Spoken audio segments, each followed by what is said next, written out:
March 31st, 1975. Janice Stevens didn't see the broken pane of glass in the front door when she came home because she came and went from a door on the side of the house. She lived next door to a coin laundromat on 13th Street in Port Huron, Michigan, and her back parking area adjoined the laundromats. The day that she was killed, Janice was juggling her purse, a bag with hamburger meat and a quart of milk, and a pastry box containing a coffee ring from Port Huron Pastries as she pulled out her keys and entered her home. Her boyfriend of 20 years, Joe Bardo, had bought the house for her about 5 months earlier, moving her away from the Detroit area where his wife and family lived. He would later tell police that his wife was aware of Janice, but he had convinced her that they were no longer seeing each other. The home that he had put a down payment on for Janice was 6 blocks down the street from the Port Huron Fruit House at Lapeer and 7th Street, which was also a new acquisition for Joe. Janice Stevens' boyfriend, Joe Bardo, had owned other fruit markets back in his old stomping grounds in the Centerline area of Detroit, where Janice Stevens had lived and worked before she moved with him to Port Huron. I found an article from 1958 that outlined an investigation of Joe Bardo, then 28 years old, and a couple of his friends, the Calabro brothers, along with a man named Salvador Guzmano, all of the East 8 Mile area, who had apparently beaten the shit out of 2 men who had come to the Little Man Market, Joe's business then, to complain because they thought someone there had beaten a friend of a friend, who was a friend of an ex-wife. Well, that interaction didn't go in their favor. Joe Bardo dragged one of them inside the market while his friend grabbed a hatchet from his car. A couple of other guys grabbed chains and the beating was on. One of the men ran across 8 Mile to a gas station to call police, and then continued running when Joe's friends ran after him. There was a 3-block chase before the men caught him and dragged him back to the store, where his buddy was already being beat with an 8-inch length of pipe and the flat side of a machete. Berardo and his friends then called police themselves and gave their story, alleging that the 2 men had come into the store and threatened to blow it up with a hand grenade and rob it. Now, I am painting this picture for you of Joe Barardo's earlier fruit market so you will understand that we're probably not just talking about a fruit market. I mean, there was fruit. But Joseph, born Giuseppe Berardo, wasn't exactly your average fruit man. According to the feds, he was a known associate of Sam Fizanno, a lieutenant in the Detroit Windsor Mafia. And just so you get the feel of where Joe Bardo, Janice's 20-year suitor, fell in the pecking order, let me read to you from a Detroit Free Press article that was written in 1976 by Joe Thomas, a staff writer, and this was from about a year after his girlfriend Janice was murdered. Alleged underworld enforcer Joe Bardo might not be very well known, but he has used some rather unusual tools in his trade. A slingshot, a bucket of bolts, a frying pan. The testimony from FBI files was ordered by the judge after Berardo's attorney objected to a pre-sentence report which called Berardo a longtime mob enforcer. Berardo had pleaded guilty of bank fraud and was about to be sentenced Tuesday by Judge Joyner. FBI agent William Kane testified that Berardo had been associated for more than 20 years with Sam Fizanno and Pete Cavataio, both named in U.S. Senate subcommittee testimony as mafia figures. In the 60s, Cavataio, who operated the Holiday Bakery, had an argument with other merchants and gave a contract to Berardo to let them know that he, Cavataio, meant business. Berardo engaged a driver and loaded a bucket of large, heavy bolts into the back seat. Then he armed himself with a slingshot. As the car drove slowly past the merchants who had vexed Cavataio, Berardo hit every store window. It cost the merchants $100,000. Berardo was paid for his endeavors, but it is not known what it cost Cavataio. On another occasion, Berardo was running a gambling operation with Mikhail Mustache Mike Mistiano, who in 1972 was prevailed upon to mortgage his Redford Township home as part of the bank fraud to which Berardo pleaded guilty this year. Berardo and Mestiano had a disagreement, how the profits from card games and loan sharking were being divided. Berardo believed that Mestiano was putting most of it into his own pockets. Joseph Berardo solved this problem by breaking Mestiano's ribs with a large heavy iron frying pan. Later, Finazzo came in and helped establish some new ground rules for the operation. Berardo and Mestiano teamed up when Mestiano went to the National Bank of Wyandotte Taylor in 1972 and asked for a $19,500 mortgage on his home. Berardo, according to his indictment, told representatives of the bank that Mestiano had worked for him for 7 years at Joe's Fruit Market at Wyandotte. Berardo later admitted that that was not true. FBI agent Kane told the court that the FBI had learned that Berardo's honesty was most upsetting to his friends in the underworld, who were wondering whether he could be trusted. Last April, Berardo's girlfriend of 20 years, Janice Stevens, was found bludgeoned to death in her Port Huron home. The murder is still unsolved. The weapon in that case was a large bottle of pop. When he was picked up for questioning in that case, Berardo said, "Why did they do this to her? Why didn't they do it to me?" Now, what Berardo had actually said, according to the police report, was, "Those motherfuckers killed her, why didn't they kill me?" And he said this as he was being escorted from the morgue after identifying Janice's remains. The original investigator of that case said, "He just lost it. He practically fell apart in my arms. I couldn't believe it." it seemed out of character for a man that, according to this investigator, had a 40-inch chest. So here we are back at the side door of 628 13th Street in Port Huron, and Janice Stevens is unlocking that side door as she's juggling those items. She gets the door open, and then she gets her purchases inside and quickly bolts the door behind her, locking herself safely in. Berardo told police that was her habit, to always lock all the doors as soon as she entered. He said that they had installed bolt locks on all the doors after she moved in because she was afraid of being alone.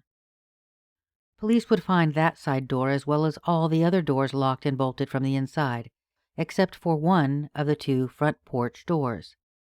The house had a large front porch that ran the length of the front of the home, one door near each end.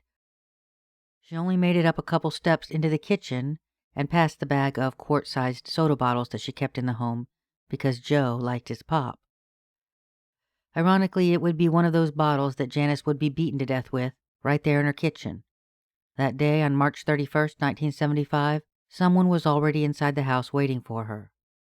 Irene Francoeur, a friend who worked with her at Kmart, who had stopped by to see why Janice didn't show up for work days later, saw her through the window lying there and then ran down to a store at the end of the street for help. Rudy Soltis, who owned the Rhubarb grocery store on Lapeer, accompanied her back to the house. Rudy said that it looked like she had been hit over the head not long after she had entered the home. When police arrived, they would find 3 newspapers on the porch, Monday through Wednesday, sitting just outside that front door where one of the glass panes had been broken, near the door handle. Janice was found lying on her kitchen floor in a pool of blood, face down, still wearing the jacket that she had left Kmart in around 3:30 in the afternoon on Monday. Her glasses were strewn across the kitchen. A bag containing hamburger meat and milk was beneath her stomach and between her legs. It contained a receipt from Kmart. The pastry box was sitting just inside what I would consider a mudroom, on top of a washing machine as you entered that side door. Once you entered that mudroom from outside, you could walk a few steps into the kitchen, or you could access the basement door from there. A door leading to a small landing into the basement was partially open, and it appeared to have blood on it. That little mudroom area is where the bag of quart-sized soda bottles sat with a receipt inside. It recorded the purchase of 6 bottles about 10 days earlier. 5 bottles remained in the bag. The 6th, a quart-sized Faygo bottle, was covered in blood on the kitchen floor next to Janice. Her keys were lying on the floor in blood next to her hand. "It looked like she just walked into the house and someone came up behind her and bashed her in the head." That's what Rudy Soltis said. And based on the ME report, she had received several shattering blows to the back of her head. The kitchen phone receiver had been yanked free of its base and was thrown around the corner into a nearby dining room. Pieces of glass from the front door were found on the floor mat just inside. The police report noted that it looked like there was hair missing on the left back of her head, and her hair looked soggy with blood, although they estimated that she had died about 48 hours earlier, sometime not long after she had arrived home from work that Monday. Blood spatter was described in the reports as all over the walls, windowsills, and up on the kitchen cupboard. A small piece of scalp was found on the floor next to her body, and a .38 caliber shell was found under the body when she was moved. However, that shell had not been fired. Janice's wallet was sitting outside her purse on the washing machine next to the bakery box with that coffee ring that would never be eaten. Numerous credit cards were untouched, and police would later find just over $800 in cash and checks in the home, as well as expensive fur coats in her closet and jewelry laying out in plain view in her bedroom. It appears the perpetrator had been in her bedroom as well, because crime scene technicians found a piece of hair with scalp matter attached laying on top of a sheet on her unmade bed. The report noted that her bed looked as it would appear if someone had left it unmade after getting out of bed that morning. Her bedclothes were on a stand nearby. The phone cord in the bedroom had also been yanked from the wall. There were no signs of a struggle anywhere in the home. It appeared to be a quick ambush. The report described her home as neat and undisturbed, containing furniture and other articles in the house to be very expensive, mostly new. Numerous bottles of medicine were found untouched in the bathroom cabinet. Now, I can only assume that it was not visible to the first responders because one piece of evidence is not mentioned by any of the officers on scene in their reports. But in the documents that were produced just last year when they renumbered and repackaged the evidence while undertaking the task of retesting items, it was noted that along with her clothing that police received from the morgue was an item marked towel found in the mouth of the deceased. It was described as a bath towel with white and green stripes, and it would have had to have been relatively small, like a hand towel, for nobody on scene to have noticed. Now, there were a couple of very important witness accounts that came from a family that lived nearby. The first was an incident that occurred on Tuesday afternoon around 2:30 or 3 o'clock, the day after police believed Janice was killed on Monday after she arrived home from work. 2 white male subjects were spotted walking up the steps to Janice's porch. They first went to the south porch door, the one on the left, and they stood there for a short time. Then they went to the north porch door and went inside the house. They were inside only a short time. When they came out, according to witnesses, they stood on the porch for a short time and then they went back inside the house. Witnesses said they were inside the house about 5 or 10 minutes the second time. When they came out that second time, the 2 male subjects left the area walking south on 13th Street, which would have been in the direction of Lapeer. They were described as 2 white males, aged 19 to early 20s, around 5'10". One was skinny with brown, clean-cut hair, wearing a blue or black coat. The other had dark brown or black hair, longer than shoulder length. He was medium build. Neither were recognized to be from the area. The second piece of valuable information came from another neighbor.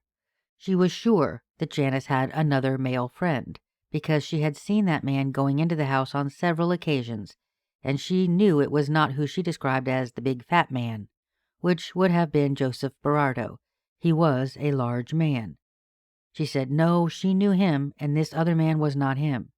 She had seen this other white male in his 50s with graying hair, and he was about 5'8", 175 to 180 pounds, who always wore a gray top coat, and he was well dressed. He visited Janice in 2 different cars. One was a newer model with a sloping back that she described as a cross between green and yellow in color. The other vehicle she described him visiting in was cream and brown, and she thought it was a Ford LTD. The license tag numbers were out-of-town prefixes. The neighbor said that this man always parked his car at the rear of Janice's house in the laundromat parking lot, and he had a key to Janice's house. He would visit, according to her, 2 to 3 times a week. In fact, this witness said she saw this man had been there Easter Sunday morning, the day before she was killed. He had left the house with Janice in her car that morning, although she did not know when they returned. Janice had gone to visit her mother on Easter Sunday and brought her flowers, and her mom said that was around 11:30 or 12 noon. There was no mention of any man being with her at her mother's house. Officers went back to the other neighbors who had seen those two 19 or 20-ish white males on the porch. They insisted that they were sure it was Tuesday, not Monday, because it was their first day back to school after Easter vacation, and they had just gotten home. And they again stated that they did not recognize these men as local to the area. Now, obviously, investigators interviewed Joseph Berardo multiple times. They walked him through the house to check for anything missing early on. At that time, the only thing he could see that was missing was an expensive bracelet, although he did say that Janice could have hidden it somewhere in the home because that was her habit, at least with money. He told police that night he wanted nothing that was in the house, and that everything should be turned over to her family. The next morning they interviewed him again. He said that he had last been there on March 26th, on a Wednesday night, and had stayed overnight and left Thursday night. He said that he had not been near Janice's house until the previous night, when he got a call from a friend to tell him he better get over to Janice's because there was some trouble. So this friend came and got him and drove him over there. Now, Joe did not drive. He had a couple of guys who always took him around everywhere. So that kind of tells you a little bit about who the guy was. He explained to police that he had purchased the house about 6 months earlier for Janice, with the idea that his wife in Detroit wouldn't know about her being in Port Huron. He told his wife he was just running his new fruit market business that he had recently opened. He put $8,000 down on the $11,000 asking price for the home. Berardo told police that yes, he did have a key to the house for the side door, the same door that Janice entered the day she was killed. But he said if she was home, she had all 3 doors bolted from inside, and even he would have to ring the doorbell to be let in. He insisted that Janice would always enter through that same door and would always lock it behind her when she was inside. The police report noted that all 3 doors had numerous bolt and chain locks on the inside. He said he and Janice were on good terms, and he hadn't had any fights with her. Neither did they have any enemies that he knew of. And he did admit that his wife knew that Janice was his girlfriend, but he had convinced her that he was no longer seeing her.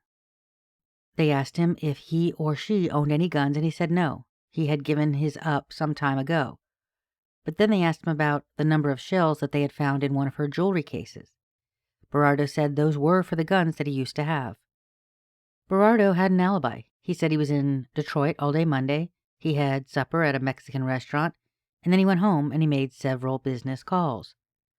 Once they received the information from the witnesses about Janice's other alleged male friend, they asked Joe about it. And boy, that did not go over well. He became very upset, and he said someone was trying to make her out to be a whore, and she wasn't a whore. They asked Joe if Janice went to church, and he said he didn't know. I suspect that question was because she had been seen by that neighbor with that gray-haired mystery man leaving in her vehicle that morning before she had stopped by her mom's house on Easter afternoon. The next time Joe was questioned about that jewelry that Janice had in her house that was not accounted for, he rattled off about $5,000 to $7,000 worth of jewelry that he said he had given to her, most of which he had taken as loan collateral or he said were gambling winnings. They asked about a flower delivery that he had sent her on Saturday night, and when he had last spoken to her. He said he called her on Easter Sunday between 9 and 10 a.m. In this interview, he said he felt that Janice's family acted like a bunch of vultures by going over to the house, as he put it, and really cleaning the place out. He said it wasn't like he wanted any of it, but it was just the way they went about it. At that point, he was told by police that they had told the family not to leave anything of value in the home with no one living there because it would be subject to burglary. Joe said he still felt like they were vultures. And you'll recall in Berardo's first interview, he had told police that he wanted nothing from the home, and now he's calling them vultures. Police were eventually able to pull a print off the Faygo bottle, one print, and it wasn't Joe's. They pulled a print off the kitchen phone receiver that had been ripped out, and that was Joe's. But because he stayed there with her regularly, it wouldn't be unexpected to find his fingerprints on her phone. Law enforcement said that he had passed multiple polygraphs and had what they described as a good alibi. They didn't feel like he was the person who beat her to death. Did he send someone? Maybe because he found out about her other suitor? Now that was possible. But the polygrapher went further and said that he didn't feel Joe had anything to do with the homicide, nor did he have any information with regard to the assailant. It's also possible, as Joe himself indicated, that he had rubbed somebody the wrong way, and they killed Janice to get back at him. Police spoke with a friend who worked with Janice, who said once when they were talking about being short on money, Janice said she got a check every month from an uncle who was in the mafia. She talked about having a boyfriend, but never said who he was, except that they couldn't get married because he was a mama's boy and he couldn't leave his family. Notably, she had also mentioned to this friend that the landlord of the house that was purchased for her kept coming back into the house, taking things. The report indicates that this person was in Spain for 3 weeks. I don't see an interview in the report with this individual, but if he was coming back into the house taking things, that suggests that he may have had a key, or this was occurring before they went ahead and put all those bolts and locks on the doors. While the broken glass on that one door that was unlocked when she was found would seem to indicate that the perpetrator didn't have a key, we can't rule out that whoever did this staged it to look like a break-in, to deflect from the fact that the perpetrator knew the victim. We can only say that we know Janice, the landlord, and Joe, and possibly this other suitor, all had keys. Janice's co-worker Irene, the one who had stopped by after work on Wednesday when she didn't show up, said that she had first knocked on that side door near the rear by where Janice's car was parked. When she got no answer, she tried to open it, but it was locked. Then she walked around to the front porch and knocked. When she still didn't get an answer, she grabbed a hold of the screen door and she pulled it very hard. She thought it was stuck, so she kept pulling, and she had to pull it very hard. Finally, it came open. It was at this point that she saw the broken window in the door, and she opened the door and saw Janice lying on the floor. Knowing that the striker plate on that screen door had appeared freshly ripped off, investigators asked Irene if she thought she pulled it hard enough to break that striker plate, and she said yes, she pulled it very hard. But the report notes that the latch was still in the locked position. It was also noticed that there were numerous locks and chains on the inside of that same door, but law enforcement felt that it was possible the perpetrator could have reached them through the broken window if they had been locked at the time. However, you'll recall that this is the same door that, the day before Irene had been there, on Tuesday, 2 young white men were seen on the porch going in and out of the house. They first tried to open the other porch door, and then they moved to the south door, the door that Irene eventually went in, and they went in that door twice on Tuesday, according to witness accounts, before leaving. If they came and went twice into that house without having to tug and pull on that screen door like Irene did, why did she have such a hard time getting in there? Why didn't the witnesses describe the 2 men having any trouble getting in that same screen door that gave Irene so much trouble she appears to have ripped the striker plate off to get inside? Officers also had an opportunity to interview the housekeeper for the house directly across the street from Janice's, and she said that on Monday she had been cleaning and was leaving her employer's home to go to the store on the corner around 5:15 p.m., and when she was in the middle of the street, she heard a loud yell or a scream. She looked around thinking maybe someone was yelling at her, but there was no one else around in the street, and there were no cars anywhere.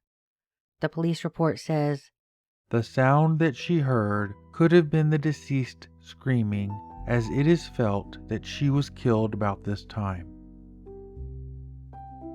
a friend of Janice's with whom she had once shared an apartment told police that she called Janice around 6 p.m. that evening and got no answer, nor did she get any answer to her subsequent calls. This former roommate knew Joe Bardo because at one point he had stayed with them in their little apartment, and she didn't feel that he would ever harm Janice, although she did tell them about a time where he had found out that Janice had been out with another man, and he had come to the apartment and caused a big scene that ended with him physically picking Janice up and carrying her out of the apartment, and he drove away with her.